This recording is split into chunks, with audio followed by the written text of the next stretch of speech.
नमस्कार, स्वागत है आप सभी का सीएनबीसी आवाज पर। आप देख रहे हैं खिलाड़ी नंबर 1। मैं हूं हर्षिता सावंत। भारतीय बाजारों की चाल पर आज नजरें रहेंगी। एक हफ्ते की बीच की छुट्टी से ठीक पहले मार्केट्स में हमारे जानकारों की क्या रणनीति होने वाली है, उस पर हम बात करने वाले हैं। लेकिन खास तौर से बाजार की चाल अगर आप देखें, ग्लोबल क्यूज में थोड़ा सा सुधार है। उसके मद्देनजर निफ्टी भी करीब 200 पॉइंट ऊपर आता हुआ दिखाई दिया है, तो चाल हमारी ज्यादा बेहतर होती हुई साफ देखने को मिली है आज के दिन।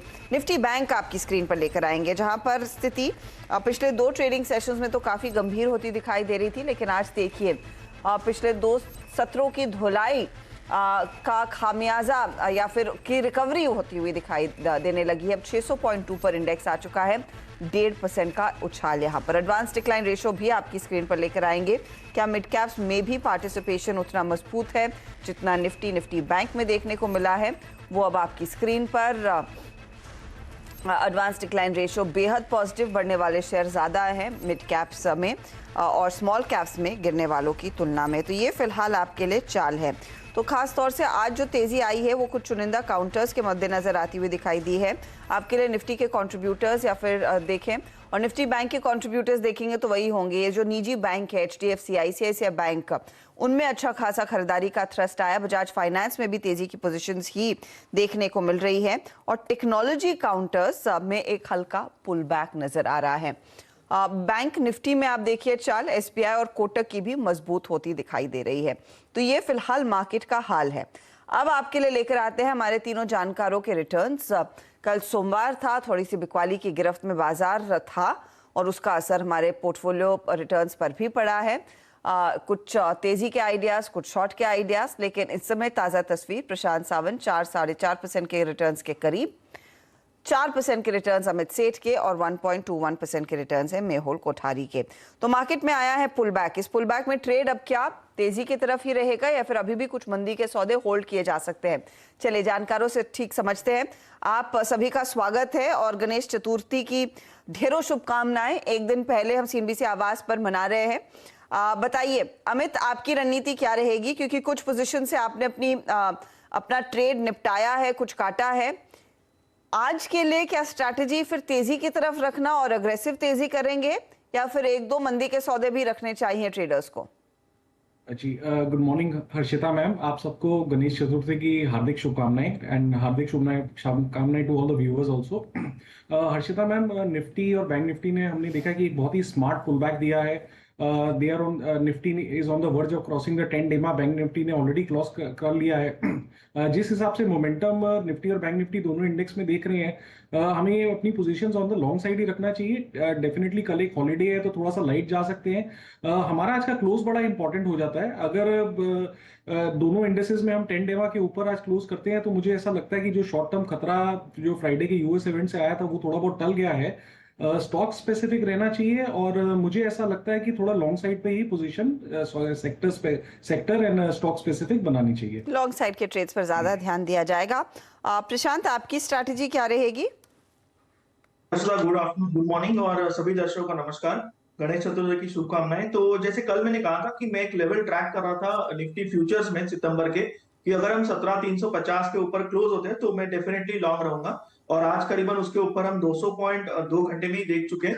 अब मुझे लग रहा है कि एक नेक्स्ट लेवल जो नेक्स्ट रेजिस्टेंस बन के आ रहा है वो है करीबन 17,650। यानी यहाँ से अगर मैं देखूं तो करीबन 100 पॉइंट दूर है। तो ये 100 पॉइंट क्या आज दोपहर को कवर होते हैं, ये मुझे देखने में इंटरेस्ट होगा। और आज जाने के पहले अगर मेरे पास लॉन्ग फ्यूचर्स में हो तो मैं डेफिनेटली एक बार बुक करके जाऊंगा, शॉर्ट नहीं करूंगा। लॉन्ग्स बुक करने की वजह ये होगी कि ये आज रात और कल जो हॉलीडे है और ग्लोबल मार्केट्स में जो थोड़ा टर्बुलेंस है, तो मैं प्रेफर करूंगा कि एक बार प्रॉफिट्स बुक कर लूं और परसों के दिन फ्रेश पोजीशंस लॉन्ग इनिशिएट करूं। तो फ्यूचर्स में इंडेक्स पे मैं कोई भी ओवरनाइट पोजीशन कैरी नहीं करूंगा। 3 सवा 3 के आसपास अगर लॉन्ग्स हो तो मैं बुक करना चाहूंगा। ओके, तो ये फिलहाल आपके लिए सलाह प्रशांत की तरफ से आती हुई। मेहुल, आपका रुझान क्या है आज के दिन? गुड मॉर्निंग हर्षिता जी, गुड मॉर्निंग एवरीवन। सभी दर्शकों को गणेश चतुर्थी की ढेर सारी शुभकामनाएं। हर्षिता जी, मेरा थोड़ा सा कॉन्ट्रा व्यू है यहाँ पर। मुझे लग रहा है कि मार्केट में जो पुलबैक आया है वो कल के परसों के गैप डाउन के बाद ये गैप फिल करने का ट्राई कर रहा है मार्केट, और वो गैप फिल ऑलमोस्ट होने को आया है 17,525 और 17,575। ये दोनों, ये जो 50 पॉइंट्स का रेंज है वहां पर ये गैप फिल हो जाएगा। तो मुझे तो लगता है इनफैक्ट किसी को अगर इंडेक्स स्पेसिफिक कोई ट्रेड लेना तो यहाँ पर 550 के ऊपर, 17,550 के ऊपर एक शॉर्ट ट्रेड ले सकते हैं। डायरेक्शनल बैट की बात करूं तो मैं व्यू अभी भी यही है कि स्टॉक स्पेसिफिक आउट परफॉर्मेंस चलता रहेगा, और जब तक ये चलता रहेगा हम ट्राई करेंगे उसमें पार्टिसिपेट करने के लिए। तो आज जो हमारे ट्रेड है वो भी एक लॉन्ग साइड से ही है, बट इंडेक्स पर व्यू मेरा मंदी का रहेगा यहाँ से। इंडेक्स पर थोड़ा सा मंदी का व्यू है, ये शायद सही समय हो सकता है एक शॉर्ट का ट्रेड कैरी करने के लिए। लेकिन ध्यान रखिएगा कि कल छुट्टी है, तो ओवरनाइट आज शाम को क्या होता है, कल शाम को क्या होता है यूएस मार्केट्स में, उस पर हम रिएक्ट करेंगे। तो वो रिएक्ट करेंगे थर्सडे के सत्र में ही, और वो एक्सपायरी वाला सत्र भी रहेगा, तो उस पर आपकी नजरें होनी चाहिए। अच्छा, ये तो स्ट्रैटेजी की बात हुई, एक एक करके ट्रेड्स पर आएंगे जो बदले हैं, लेकिन टॉप परफॉर्मर्स आपकी स्क्रीन पर रखते हैं। एक तो अमित सेठ ने पूना वाला फिनकॉप दिया था कल, मुझे याद है, इसके 4% रिटर्न्स बने, बहुत बढ़िया परफॉर्मेंस दिखाने वाला वो स्टॉक था। प्रशांत सावंत का मजगांव डॉक करीब 3.7% के रिटर्न्स कमा कर गया, और मेहुल कोठारी ने आरवीएनएल दिया था 2.8% के रिटर्न्स उस ट्रेड ने बनाए। तो ये कल तीनों ही जानकारों के जो ट्रेड्स थे सबसे ज्यादा कमाई वाले, वो आपके सामने हैं। अब देखते हैं अमित का पोर्टफोलियो, और अमित ने दरअसल कल ही पूना वाला फिनकॉप में पोजीशन अपनी काट ली। 2 ट्रेड्स कैरी करके आए थे, एक तो चंबल था, हिंडाल्को था, वहां पर आज सुबह में प्रॉफिट बुक कर लिया। अमित, क्योंकि आपका ये पूना वाला फिनकॉप खूब चला, अब जो टारगेट्स आपने सामने रखे थे उसके लिए क्या दर्शकों को अभी भी वेट करना चाहिए? Definitely Harshita ma'am, stock continuously high lows बना रहा है, और लास्ट 2 सत्र में हमने देखा वॉल्यूम ब्रेकआउट भी है। टारगेट्स इसमें डेफिनेटली आ सकते हैं, बट शो के लिहाज से मैंने सिर्फ बुक किया क्योंकि ऑब्वियसली स्टॉक इतने बड़े 2 दिन के मूव के बाद ऑलमोस्ट रेस्ट ले रहा है, तो इसीलिए मेरी रणनीति थी एग्जिट करने की, और कोई कारण नहीं है। ओके, तो आप दर्शकगण अगर चाहे तो 325 का टारगेट आपके लिए है, उसमें उस ट्रेड को आप कैरी कर सकते हैं। अमित, नया क्या जोड़ रहे हैं? हर्षित मैम, पहला ट्रेड रहेगा मेटल सेक्टर से जिंदल स्टील एंड पावर। इस स्टॉक को हम देखें तो इतने वॉलेटाइल मार्केट में भी इसने कंटिन्यूअसली आउट परफॉर्म किया है। Stock is showing good relative strength, अपने सारे शॉर्ट टर्म मूविंग एवरेजेस के ऊपर ट्रेड कर रहा है, और आज इसने एक स्विंग हाई का ब्रेकआउट भी दिया है। करंटली प्राइस इसका लगभग 424 रुपए का है। लॉन्ग की सलाह है, मेरे टारगेट्स रहेंगे इसमें 455 के, और स्टॉप लॉस रखूंगा लगभग 420 का। 420 का स्टॉप लॉस। जेएसपीएल में तेजी का ट्रेड, स्टॉक देखिए 2-2.25% ऊपर है आज के दिन। 455 के लिए खरीदारी करनी है, यह है फिलहाल आपके लिए राय अमित की। चलिए अब आते हैं मेहुल के पोर्टफोलियो पर। मेहुल ने एक तो आईसीआईसीआई बैंक का जो सेल कॉल था वो अभी भी होल्ड किया हुआ है, क्रिसिल का बाय कॉल अभी भी होल्ड कर रहे हैं। इन्होंने आरवीएनएल को कैरी किया था, लेकिन सुबह में इन्होंने 3340 के आसपास वो प्रॉफिट बुक कर लिया। ये आईसीआईसीआई बैंक का शॉर्ट ट्रेड कैरी करेंगे क्या मेहुल आगे? जी हाँ हर्षदा जी, देखिए स्टॉप लॉस के नजदीक 875 का मेरा स्टॉप लॉस है, तो मैं ये चांस लेना चाहूंगा, बिकॉज जैसा मैंने कहा कि इंडेक्स पर भी यही व्यू है।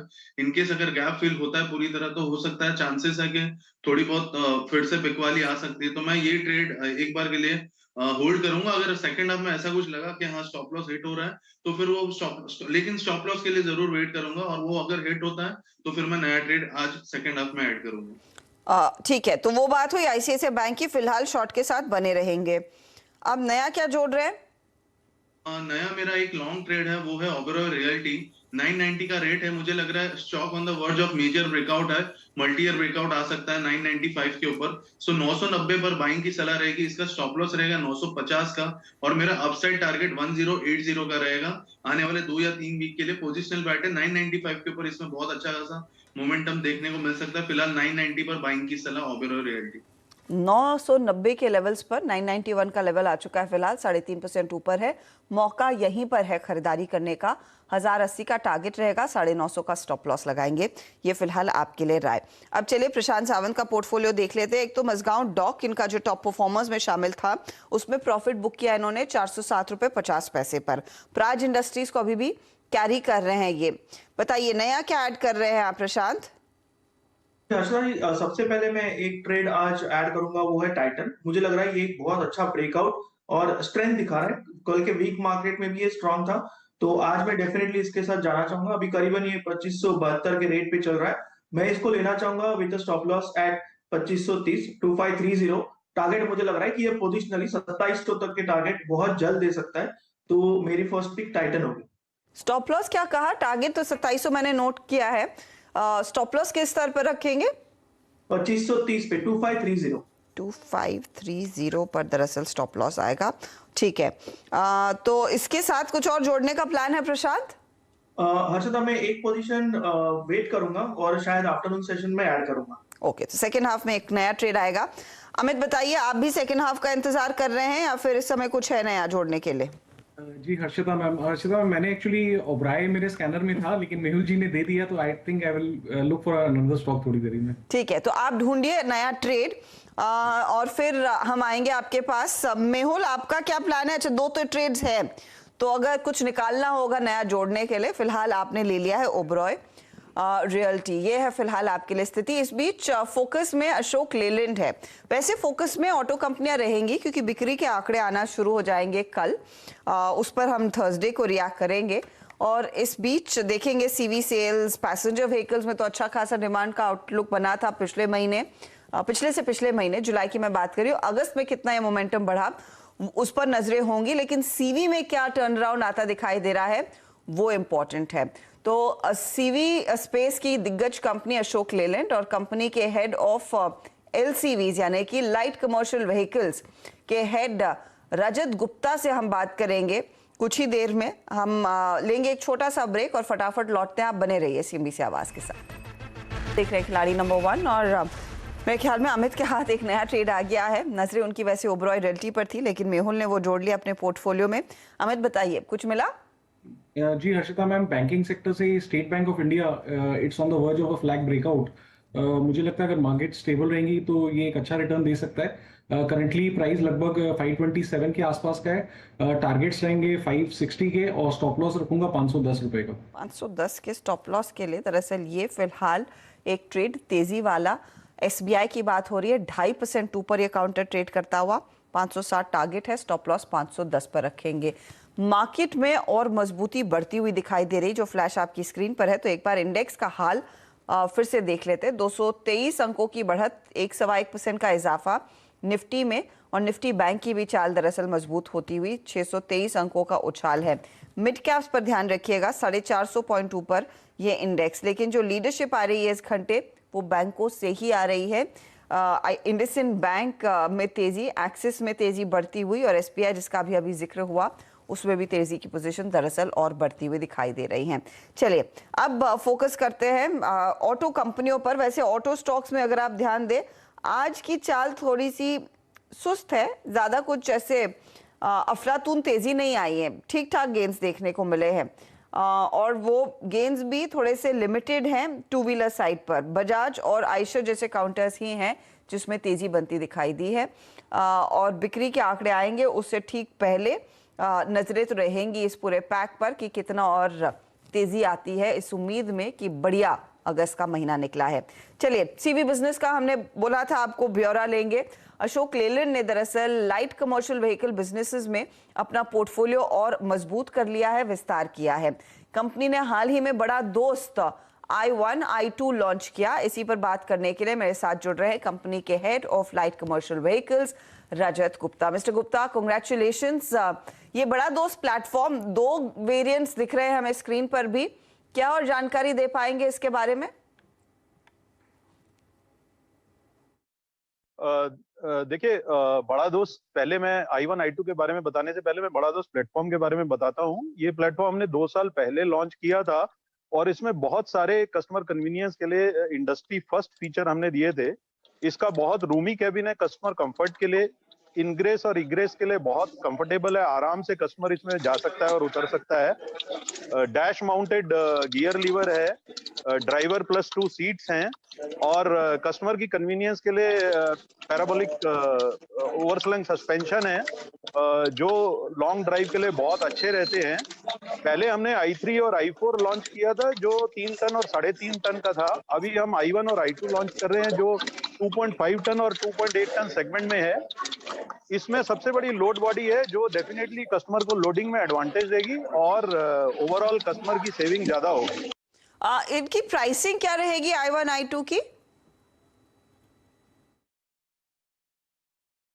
प्राइसिंग हमारा मतलब I would say that pricing we will unveil very soon, but pricing हमारा कस्टमर को ध्यान में रख के ही किया गया। जो हमारा सेगमेंट है 2.5 और 2.8 टन का सेगमेंट है, उसी को ध्यान में रख के, कंपटीशन को ध्यान में रख के प्राइसिंग किया गया है। इंट्रोडक्टरी प्राइस बहुत बढ़िया रहेगा कस्टमर के लिए, and I am sure this product will be A instant bye for customer. इस समय अगर आप हमें अंदाजा दे सके कि जो करंट मार्केट है उसमें एलसीवीज के लिए डिमांड क्या बनती दिखाई दे रही है, specially on the logistic side, क्योंकि ई कॉमर्स कंपनियां हम देख रहे हैं वो क्लियरली कह रही हैं कि डिमांड उनके लिए काफी ज्यादा है। Your logistics players are perhaps using इस तरह की i1 i2 type of vehicles, तो क्या वहां से डिमांड आ रही है या फिर जो आपका कोर मार्केट होता है एसएमई वाला वहीं से डिमांड है? नहीं, आपने बहुत बढ़िया क्वेश्चन पूछा है। E commerce, retail, hub and spoke transportation, logistic, ये तो कंट्रीब्यूटर हमारे बहुत बड़े कंट्रीब्यूटर है। मगर कोविड के बाद हम डिमांड देख रहे हैं मार्केट लोड ऑपरेटर्स में भी। जो 90% हमारी 80 to 90% हमारी सेल है वो इंडिविजुअल कस्टमर भी खरीद रहे हैं। अगेन दिस प्रोडक्ट, हमारा जो प्रोडक्ट है वो कस्टमर की कन्वीनियंस के हिसाब से ही डिजाइन किया गया, इसलिए कस्टमर को पसंद भी आ रहा है। ओवरऑल कमर्शियल व्हीकल सेक्टर का डिमांड का हाल क्या है, अगर आप हमें उसका अंदाजा दे सके? और अभी भी आप देखिए सेमीकंडक्टर सप्लाई को लेकर चिंता है, तो क्या उसका इम्पैक्ट आया है प्रोडक्शन पे? देखिए, डिमांड तो हमारी एक्सपेक्टेशन से ज्यादा है। हमने जो 10 से 12% एक्सपेक्ट किया था, इंडस्ट्री ने एक्सपेक्ट किया था, जो अभी करीब 16%, 14 से 16% तक ग्रोथ हो रही है। तो टीआईवी सेगमेंट इस साल 16% तक ग्रो करने की उम्मीद है।